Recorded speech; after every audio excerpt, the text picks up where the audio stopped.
Roseville on Congress Street. Back wall is bowed in. I don't know if you can see Captain Hook from this angle.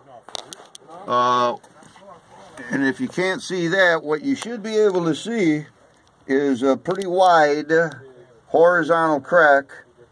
You see that? And it goes all the way to that end. Yesterday's video was a lot thinner on that end. This part of the wall is the part of the wall that's pushed in more. Right? Inside systems, if some idiot went over to whoever, Mr. and Mrs. Smith's house, and told them, you know, all they need is an interior system and a sump pump, they're completely full of shit. They're incompetent, they're fraudulent, they're lying to the homeowners, because these cracks are still open, folks. The water's still going to go through. It's going to weaken the joints, weaken the wall further.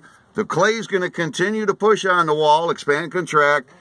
And if and when there's any underground tree roots against the wall, they got to be removed too, or the wall's just going to get worse.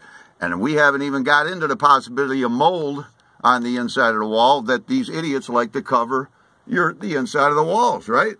So, you know, they're bullshitting you, America. They really are. And any city that okays that is ignorant, needs to be sued. They're full of shit. They really are. Yeah. Anyway, back to the cracks.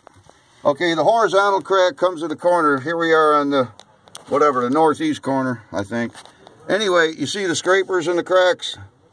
Okay, and then somebody tarred here. You can see the outline of this.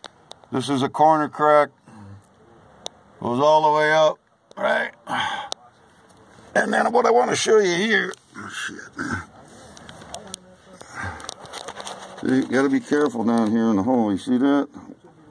Little blade action, little saw action. Hello there, buddy. Anyway, the crack's over here. Let's pull this